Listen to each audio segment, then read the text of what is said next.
சங்கரன்கோவிலில் தனியார் தீப்பெட்டி தொழிற்சாலையில் ஏற்பட்ட தீ விபத்தில் தொழிற்சாலையில் இருந்த பொருட்கள் தீயில் எரிந்து சேதமானது. சங்கரன்கோவில் புதுமனை 3ஆம் தெரு பகுதியில் உள்ள தனியார் தீப்பெட்டி தொழிற்சாலையில் பணியின் போது ஏற்பட்ட உராய்வின் காரணமாக தீப்பற்றி எரிந்து விபத்து ஏற்பட்டது. இதையடுத்து சம்பவ இடத்திற்கு விரைந்த தீயணைப்புத் துறையினர் நீண்ட நேரம் போராடி தீயை அணைத்தனர்.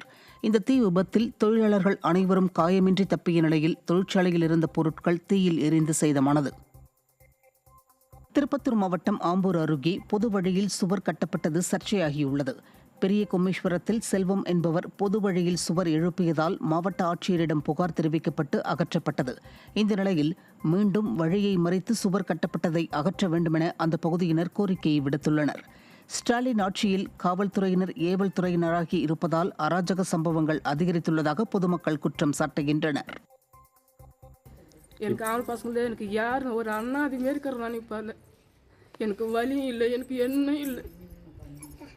இப்போ சந்துக்கா போகாமல் இப்போத்துக்கு விட்டுக்கிறாங்க. இப்போத்துக்கு சந்துக்கா போகிற வர பாம்புங்கன்னா பாம்புங்க அப்படிக்கு அந்த சந்து வர முடியல, போக முடியல. காவையில் வரவும் முடியல, ரொம்ப அதிகமாக பண்ணுறாங்க. ரொம்ப இதுவாக இம்சையாக்குது எனக்கு அதில். விழுப்புரம் மாவட்டம் திண்டிவனம் அருகே 2 நாட்களாக குடிநீர் இல்லாமல் பொதுமக்கள் அவதியடைந்துள்ளனர். திண்டிவனம் அருகே இறையனூர் கிராமத்தில் சுமார் 500க்கும் மேற்பட்ட குடும்பங்கள் வசிக்கும் நிலையில் 2 நாட்களாக குடிநீர் இல்லாமல் அவதிப்பட்டு வருகின்றனர். இதனால் அதிமுக சட்டமன்ற உறுப்பினர் அர்ஜுனன் நிதியிலிருந்து நீர்த்தேக்க தொட்டி வழங்கப்பட்டது. ஆனால் திமுக ஒன்றிய குழு உறுப்பினர் உறவினரின் இடத்தை ஆக்கிரமித்துக் கொண்டு குடிநீர் தொட்டியை கட்டவிடாமல் அராஜகத்தில் ஈடுபட்டு வருவதாகவும் இதுகுறித்து திறனற்ற திமுக அரசு இதுவரை எந்த நடவடிக்கையும் எடுக்கவில்லை என அப்பகுதி மக்கள் குற்றம் சாட்டினர்.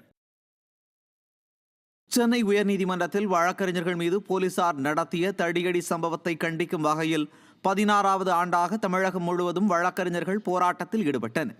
நெல்லை மாவட்ட நீதிமன்றம் முன்பு மாபெரும் கவன ஈர்ப்பு ஆர்ப்பாட்டத்தில் வழக்கறிஞர்கள் ஈடுபட்டனர். இதேபோல் கடலூர் மாவட்டம் விருத்தாச்சலம் நீதிமன்ற வளாகம் முன்பு வழக்கறிஞர்கள் ஆர்ப்பாட்டத்தில் ஈடுபட்டனர். தஞ்சாவூர் மாவட்டம் கும்பகோணம் அருகே புதிதாக கட்டப்பட்ட நேரடி நெல் கொள்முதல் நிலையத்தை உடனடியாக திறக்க வேண்டும் என விவசாயிகள் வலியுறுத்தியுள்ளனர். கும்பகோணம் அடுத்த திருநல்லூர் கிராமத்தில் நேரடி நெல் கொள்முதல் நிலையத்தை கட்டி முடித்து 2 ஆண்டுகளுக்கு மேலாகியும் திறக்கப்படாததால் விவசாயிகள் கடும் அவதிக்குள்ளாகின்றனர்.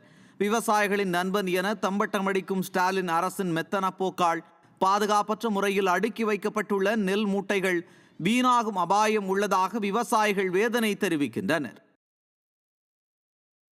கடந்த 3 வருடங்களாக இந்த ஒரு நேரடி நெல் கொள்முதல் எங்கள் பகுதியில் கட்டிட்டு இருந்தாங்க. கட்டி முழுமையடைஞ்சு இன்னும் அதை மக்கள் பயன்பாட்டை திறந்து விடாமல் இருக்கிறாங்க. ரெண்டாவது, இங்கே நெல் சாகுபடி உழவர்கள் நெல் விவசாயம் தான் அதிகப்படியாக நடக்குது. அது வெட்ட வெளியில் இப்போ நெல் கொள்முதல் பண்ணுறாங்க. திடீர்னு ஒரு மழை பெஞ்சா நெல்லுக்கு பாதுகாப்பு இல்லை. ரெண்டாவது, இந்த நேரடி கொள்முதல் நிலையத்துக்கு வர பாதை சரியாகவே இல்லை. 2 வண்டி வந்துட்டு போகவே முடியாது. பக்கத்தில் வாய்க்கால் ஓடுது. வாய்க்காலில் லாரியோ டிராக்டரோ விபத்து நேர்ந்தா யார் பதில் சொல்றது?